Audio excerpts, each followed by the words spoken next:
Hi friends, welcome to Shanti reviews. ప్రతిరోజు ఈ సీరియల్లో ఏం జరిగిందో ముందుగా తెలుసుకోవాలనుకుంటున్నారా? అయితే తప్పకుండా మన ఛానల్ని సబ్స్క్రైబ్ చేసి పక్కనే ఉన్న బెల్ ఐకాన్ని క్లిక్ చేయండి.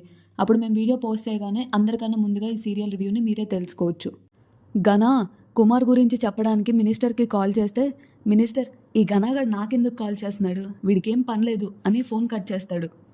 మళ్ళీ తిరిగి కాల్ చేస్తుంటే అప్పుడు మినిస్టర్ మళ్ళీ వీడే చేస్తున్నాడు, వద్దులే ఇప్పుడు వీడు ఫోన్ ఎత్తితే ఏదో ఒకటి చెప్తాడు, నేనేమో వాడిని నమ్మి అందరి ముందు వెధవనైపోతాను, ఇప్పుడు వీడితో మాట్లాడకపోవడమే మంచిది అని ఫోన్ కట్ చేస్తే అప్పుడు ఘన ఆపోజిట్ సైడ్లో కట్ చేస్తున్నాడేంటి వీడొకడు అవసరమైనప్పుడే ఫోన్ తీసి రావడు అని మళ్ళీ ఘన మినిస్టర్కి కాల్ చేస్తే అప్పుడు మినిస్టర్ అసలు ఫోన్ స్విచ్ ఆఫ్ చేస్తే అయిపోద్ది అని ఫోన్ స్విచ్ ఆఫ్ చేసేస్తాడు. ఛా, ఎన్నిసార్లు చేసినా వీడు ఫోన్ తీయట్లేదేంటి, లాభం లేదు, నేనే మినిస్టర్ దగ్గరికి వెళ్ళి విషయం ఏంటో చెప్పాలి అని అనుకుంటాడు ఘన. ఇంకా అలా తర్వాత సీన్లో మినిస్టర్ కుమార్ తోటి, కుమార్ ఇప్పుడైనా నీ భార్య వస్తుందా లేదా, అది మావయ్య గారు అని అంటుంటే సిద్ధు అప్పుడే అదిగోండి సార్ వస్తున్నారు అని వాళ్ళకల్లి చూపిస్తాడు. అప్పుడు ప్రేరణ శైలుని తీసుకొని వచ్చి కుమార్ పక్కన కూర్చోపెడుతుంది ముసుగు వేసి. అప్పుడు మినిస్టర్ తనని చూసి పెళ్లి కూతురు ఓకే, మరి నా కూతురు ఎక్కడా అని మనసులో అనుకుంటాడు. శైలు బట్టలు ఐశ్వర్యకేసి ప్రదక్షిణలు చేపిస్తూ ఉంటారు ప్రేరణ సిద్ధు. అప్పుడు మినిస్టర్ తనని చూసి ఏంటి నా కూతురులో సడన్గా ఏదో మార్పు వచ్చినట్టుంది అని అనుకుంటూ ఉంటాడు. అప్పుడు సిద్ధు మినిస్టర్ కలిసి చూసి సార్ సార్ ఇక్కడ కూర్చుంది పెళ్లి కూతురు, అక్కడ కూర్చుంది మీ కూతురు, మీ కూతురు ప్రదక్షిణలు చేస్తుంది సార్ చూడండి అని చూపిస్తాడు. మీరెందుకు ఏదో అనుమానంగా చూస్తున్నారే అని అంటే అప్పుడు మినిస్టర్ చచా అనుమానమేం లేదయ్యా, తిను పెళ్లి కూతురే తను నా కూతురే, అదే కదా సార్ అని అంటే అప్పుడు మినిస్టర్ మనసులో ఈ మధ్య అసలు కళ్ళకి ఏం కనిపించట్లేదు, అర్జెంటుగా వెళ్ళి కళ్ళ డాక్టర్ దగ్గరికి వెళ్ళి చూపించుకోవాలి. తర్వాత ఐశ్వర్య ప్రదక్షిణలు చేస్తూ అమ్మా నేను ఇంకా ఎన్ని ప్రదక్షిణలు చేయాలి, ఇలా కాళ్ళు నొప్పి వస్తున్నాయి నాకు. ఇంకా అలా మినిస్టర్ కుమార్ తోటి ఏమయ్యా ఆ ముసుగెందుకు, అది తీసేస్తే అందరు చూస్తారు కదా అని అంటాడు. అంటే సార్ వాళ్ళు పెళ్ళయ్యేంత వరకు ముసుగుండాలనేది వాళ్ళ ఆచారం అంట సార్ అని సిద్ధు మినిస్టర్ తోటి అంటాడు. కుమార్ కూడా అది మా ఆచారం మావయ్య అని అంటే అప్పుడు మినిస్టర్ ఎక్కడ దొరికాడయ్యా వీడు, త్వరగా పెళ్లి చేసేయాలి వీళ్ళకి అని అనుకుంటాడు. లేదంటే వీడు నన్ను మావయ్య మావయ్య అని చంపుతూనే ఉంటాడు, పంతులు నువ్వు త్వరగా కానీ అయ్యా అని చెప్తాడు. ఇంకా అలా ఐశ్వర్య ప్రదక్షిణలు చేస్తూ ఉంటే అప్పుడే ఐషు వాళ్ళ అమ్మ ఎదురవుతుంది. అప్పుడు ఐషు మనసులో చచ్చాన్రా దేవుడా, ఐషు నువ్వు ఇక్కడేం చేస్తున్నావు అని ఐషు వాళ్ళ అమ్మ అడుగుతుంది. గుడికొచ్చి ఏం చేస్తానమ్మా, నాకు మంచి స్వరం ఇవ్వమని దేవుడితో ప్రదక్షిణాలు చేస్తున్నానమ్మా అని చెప్తుంది. అది సరే ఈ డ్రెస్ ఎవరిది అని అంటే అప్పుడు ఐషు ఎవరిదో అయితే నేనెందుకు వేసుకుంటానమ్మా, నాదే అని అంటే అప్పుడు ఐషు వాళ్ళమ్మ నీ దగ్గర ఇలాంటిది లేదు కదా అని అడుగుతుంది. అమ్మ నేను ప్రశాంతంగా ప్రదక్షిణలు చేస్తూ ఉంటే ఎందుకు ఇలా ప్రశ్నలు వేసి విసిగిస్తున్నావు నన్ను, నేను గొప్ప గాయని అవ్వాలని నీకుందా లేదా, ఉంటే నా తరపున నువ్వు ప్రదక్షిణాలు చెయ్యి, నన్ను మాత్రం విసిగించకుండా వెళ్ళు, ఏంటిది ఇంత వింతగా ప్రవర్తిస్తుంది అసలు అని ఐషు వాళ్ళ అమ్మ అక్కడి నుంచి వెళ్ళిపోతుంది. ఇంకా అలా ఘన మినిస్టర్కి శైలు వాళ్ళ బాయ్ ఫ్రెండ్ వీడే అని చెప్పడానికి గుడికి వస్తాడు. ఘన అలా స్పీడ్గా వెళ్తూ ప్రేరణ వాళ్ళ అమ్మకి డాష్ ఇస్తాడు. అప్పుడు ఘన నీకు అసలు బుర్రుందా లేదా, అయినా నువ్వు ఇక్కడేం చేస్తున్నావు అని అరుస్తాడు. బాబు ఈరోజు మంచి రోజు అని దేవుడికి దండం పెట్టుకోవడానికి వచ్చాను బాబు, చూసి నడవడం తెలీదా నీకు, క్షమించండి బాబు ఒక్క నిమిషం అని చెప్పి ఘన ఫోన్ కింద పడితే అది తీసి ఘనాకి ఇస్తుంది. అయినా వీడిక్కడ ఎందుకు వచ్చాడు, అందరు కలిసి ఏదో దాస్తున్నారు, ఏదో జరుగుతుంది ఇక్కడ అని మనసులో అనుకుంటుంది ప్రేరణ వాళ్ళమ్మ. ఇంకా ఘన ఫాస్ట్గా పెళ్ళిళ్ళ దగ్గరికి వెళ్తాడు. కానీ ఈలోపు పంతులు గారు అందరూ లేచి మాంగళ్య దారం చేయండి అని చెప్తారు. ఇంకలా కుమార్ శైలు మెడలో తాళి కట్టేస్తాడు, అందరూ అక్షంతలు వేస్తారు. ఘన ఏమో ఒక పక్క గుడంతా వెతుకుతూ ఉంటాడు, ఇంకో పక్క వీళ్ళిద్దరూ దండలు మార్చుకుంటూ ఉంటారు. పంతులు గారు అమ్మా దంపతులందరూ కలశానికి దండం పెట్టుకోండి అని చెప్తూ ఉంటారు. తర్వాత కుమార్ శైలుని తీసుకొని వచ్చి మావయ్య మమ్మల్ని ఆశీర్వదించండి మావయ్య అని అంటే అప్పుడు మినిస్టర్ మనసులో రే నీ టార్చర్ మామూలుగా లేదురా అని అనుకుంటాడు. ఇద్దరు మినిస్టర్ కాళ్ళ మీద పడితే అప్పుడు మినిస్టర్ పిల్లా పాపలతో చల్లగా ఉండండి అని ఆశీర్వదిస్తాడు. అదే టైంకి ఘన మినిస్టర్ దగ్గరికి కూడా వచ్చి సార్ అని పిలుస్తాడు. అప్పుడు విజయానంద్ విశ్వాసంతో వీడెక్కడికి ఎందుకు వచ్చాడు విశ్వాసం అని అంటే ఏమో సార్ నాకు తెలీదు అని అంటాడు. అలా మినిస్టర్ ఘనాతోటి నువ్వు ఇక్కడికి ఎందుకు వచ్చావయ్యా, వెళ్ళు అని అంటే అప్పుడు ఘన వెళ్తాను, కానీ వెళ్ళే ముందు మీ కూతుర్ని ప్రేమించింది ఎవరో చెప్పి వెళ్తాను అని అంటాడు. వీడే మీ కూతుర్ని ప్రేమించింది అని కుమార్ ఫోటో చూపిస్తాడు గన. ఇంకలా ఆ ఫోటో చూపించగానే అక్కడున్న వాళ్ళందరూ ఒక్కసారిగా షాక్ అయిపోతారు. అప్పుడే శైలు కూడా మొహానికి ఉన్న దుప్పటి తీసివేస్తుంది. ఇంకలా మీడియా వాళ్ళందరూ కూడా ఫోటోలు తీసుకుంటూ ఉంటారు. అప్పుడే ప్రేరణ, సిద్ధు ఆ గనాగాడు మినిస్టర్తో గొడవ చేయిస్తాడేమో అని అంటూ ఉంటుంది. ఏం జరగదు ప్రేరణ, నేను చూసుకుంటాను అని అంటాడు.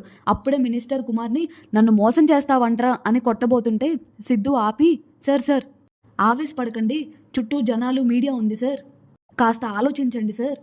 అప్పుడే ఐషు మీడియా వాళ్ళతో, అరెరరే చూసారా మన మినిస్టర్ గారి గొప్పతనం, తన సొంత కూతురు పెళ్లి కూడా ఎంత సింపుల్గా గుడిలో చేశారు చూసారా, ఇలాంటి ఆదర్శవంతమైన నాయకులు మనకుండడం ఎంతో అదృష్టం చేసుకున్నాం మనం. అప్పుడే మీడియా వాళ్ళు మినిస్టర్ తోటి, సార్ మీరు తలుచుకుంటే మీ అమ్మాయి పెళ్లిని చాలా గ్రాండ్గా చేయొచ్చు, కానీ ఇంత సింపుల్గా చేయడానికి కారణం ఏంటో చెప్తారా అని అడుగుతారు. అప్పుడు శైలు ముందుకొచ్చి, నేను చెప్తానండి, ఇదిగోండి తిన పేరు కుమార్, గత కొంతకాలంగా నేను కుమార్ ప్రేమించుకుంటున్నాము, మా ప్రేమ విషయం నేను మా నాన్నకి చెప్పాను, దానికి ఆయన ఎంతో సంతోషించారు, ఆయన ప్రజల మంచి కాబట్టి ఆయన అందరి మధ్యలో సాధారణంగా జరిపించారు నా పెళ్ళి కూడా, మా ప్రేమని గెలిపించారు అనంటే అప్పుడే కుమార్ కూడా, అందరినీ సమానంగా చూసే దేవుళ్ళంటే మామయ్య దొరకడం ఎంతో అదృష్టం చేసుకొని ఉంటాను నేను. ఘన చెవులో పక్కన నుంచి, మినిస్టర్ గారు మీరు ఇప్పుడు నోరు జారి ఒక్క మాట మాట్లాడినా మీడియా మొత్తం మిమ్మల్ని బ్యాడ్ చేస్తుంది, మీరు సైలెంట్గా ఉండడమే మంచిది అని అంటాడు. ఏదన్నా నోరు జారి వాగితే తర్వాత మీకు రాజకీయ భవిష్యత్తే ఉండదు, కొంచెం కంట్రోల్లో ఉండండి అని చెప్తాడు. ఇంకా అలా మినిస్టర్, నాకు నా కూతురు వేరు కాదు, ఇక్కడున్న ఆడపిల్లలు వేరు కాదు, అందరూ ఒక్కటే, నాకు అందరూ సమానమే, నా కూతురు నాకు తన ప్రేమ విషయం చెప్పగానే నేను కాదనలేదు, తన ప్రేమని నేను సమర్థించాను, కులాలకి మతాలకి అతీతగా రాజకీయ నాయకులకి నిరూపించాలనే నేను వీళ్ళ పెళ్ళి ఇలా చేశాను. అప్పుడే సిద్ధు, క్లాప్స్ అందరూ కొట్టండి అని అంటాడు. అప్పుడే ఐషు కూడా, మినిస్టర్ జయరాం గారు జిందాబాద్ అని అందరితో జిందాబాద్ అనిపిస్తుంది. ఇంకా అలా తర్వాత సీన్లో మినిస్టర్ ప్రేరణ సిద్ధుతో మాట్లాడుతూ, ప్రేరణ ఇలా అంటుంది, సార్ మీకు చెప్పకుండా మీ అమ్మాయి పెళ్లి చేయడం తప్పే, కానీ పరిస్థితుల వల్ల చేయక తప్పలేదు. అవును సార్, మిమ్మల్ని మోసం చేయాలనో మీ మనసు బాధ పెట్టాలనో మేము ఈ పెళ్ళి చేయలేదు, చేయాల్సిన తప్పు ఆల్రెడీ చేశారు కదా, ఇప్పుడు మీరు ఎంత నచ్చ చెప్పాలని చూసినా నా చెవికి ఎక్కదది, అందరి ముందు నా పరువు తీసేశారు, ఈ జయరాం దేన్నైనా తట్టుకోగలుగుతాడు కానీ పరువు పోతే మాత్రం అస్సలు తట్టుకోలేను. అప్పుడే ప్రేరణ, సార్ ఇప్పుడు కూడా మీ పరువు పోయే పని మేమేం చేయలేదు సార్, మీరే పెద్ద మనసు చేసి వాళ్ళు పెళ్లి చేశారు అని మీకు మంచి పేరు వచ్చేలా చేశాం సార్ అని అంటుంది ప్రేరణ. అని మీరు అనుకుంటున్నారు, నా ఇష్టంతో నా హోదాకి తగ్గిన వాడిని, నా పరపతికి తగ్గిన వాడిని నా కూతురికిచ్చి పెళ్లి చేయాలని నాకుంది, కానీ మీ ఇద్దరు కలిసి ఓ అనామకుడికి ఇచ్చి పెళ్లి చేశారు నా కూతుర్ని, ఈ పెళ్లి నా కూతురికి ఇష్టం ఉండొచ్చేమో కానీ నాకు మాత్రం అస్సలు ఇష్టం లేదు, అసలు నా దృష్టిలో ఇది పెళ్ళే కాదు అనంటే అప్పుడు సిద్ధు, అలా అనకండి సార్, మీరెంత కాదన్నా శైలు మీ కూతురు, తనంటే మీకు ఇష్టమే కదా, మరి తను ఇష్టపడిన వాడితో పెళ్లి జరిగితే సంతోషించాలి కానీ ఇలా ఆవేశపడతారు ఎందుకు సార్, నా ఆవేశానికి కారణం మీరే కాబట్టి మిమ్మల్ని అస్సలు వదలను, జరిగిన దాంట్లో తప్పంతా మాది అంటున్నారు, అసలు ఇలా జరగడానికి మీరే కదా సార్ అని ప్రేరణ అంటుంది. అవును సార్, శైలు ఒకరిని ఇష్టపడుతుంది అన్న అనుమానం మీకు రాగానే మీరు తన మనసులో ఉంది ఏంటి అని ప్రయత్నం చేయకుండా తను ప్రేమించిన కుమార్ గురించి, తను లేకుండా చేయడం గురించి ఆలోచించారు, అక్కడికి మీకు విషయం చెప్పి మీ మనసును మార్చాలని చూసాం, అయినా మీరు శైలు ప్రేమిస్తుందని తెలిసినా కూడా తనని అడగకుండా వేరే సంబంధం చూశారు, తనకు బలవంతంగా పెళ్లి కూడా చేయాలని చూశారు, ఒకవేళ అదే జరుగుంటే ఈరోజు శైలు మీకు ఉండేది కాదు సార్, కూతుర్ని ఇంత ఇష్టపడే మీరు తను ఇష్టపడిన కుమార్తో పెళ్లి చేయరని మాకు అర్థమైంది సార్, అర్థమయ్యేలా మీకు చెప్పినా మీరు వినే పరిస్థితిలో లేరని మాకు తెలిసిపోయింది, అందుకే కలిసి చావాలని నిర్ణయం తీసుకున్న కుమార్ శైలుని కలిసి ఉండేలాగా పెళ్లి చేశాము, మీ ఆశీర్వాదం లేకుండా ఈ పెళ్లి జరగడం మాకు కూడా ఇష్టం లేదు సార్, అందుకే చెప్పకుండా చేసినా మీ సమక్షంలోనే శైలు పెళ్లి జరిపించి మీ చేత ఆశీర్వాదం ఇప్పించాము.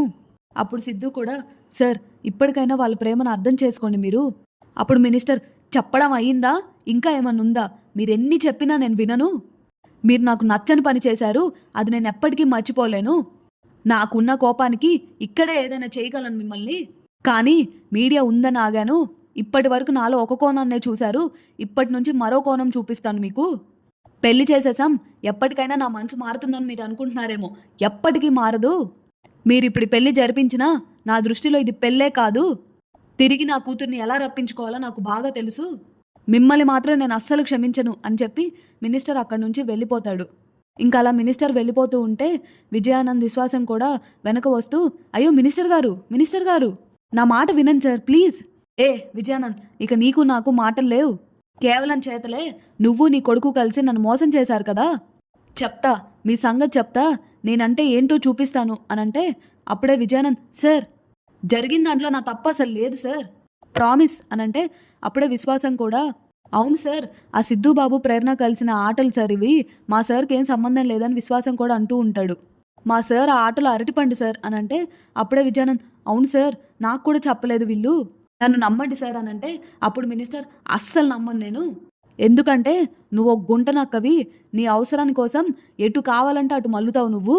ఇప్పుడు నీ కొడుకు నీ దగ్గరకు వచ్చాడని నన్ను పక్కన పెట్టాలని నాతో ఆడుకున్నావు కదా, నేనేంటో చూపిస్తా నీకు అనంటే అప్పుడు విజయానంద్, అయ్యో మీరు నన్ను అపార్థం చేసుకుంటున్నారు మినిస్టర్ గారు, నాకు సిద్ధు కన్నా మీరే ఎక్కువ సార్ అనంటే అప్పుడే విశ్వాసం కూడా, అవును సార్, మీరు లేకపోతే మా సారే లేరు, మిమ్మల్ని నమ్ముకొని ఉన్నాను సార్ అనంటే అప్పుడే విజయానంద్ కూడా, అవును సార్, కావాలంటే మా సిద్ధు చేసిన పనికి నేను సారీ చెప్తాను సార్ మీకు, ఎవడికి కావాలి నీ క్షమాపణలు, చేయాల్సిందంతా నీ కొడుకు చేత చేపించి ఇప్పుడు సడన్గా నువ్వొచ్చి నన్ను కన్విన్స్ చేస్తే నేను కరిగిపోతాను అనుకున్నావా, ఇక నుంచి నీకు నాకు ఏ సంబంధం లేదు, మన మధ్య ఉన్న బిజినెస్ డీల్స్ అన్నీ కూడా క్యాన్సిల్ చేస్తున్నాను అనంటే అప్పుడు ఒక్కసారిగా విజయానంద్ షాక్ తింటాడు.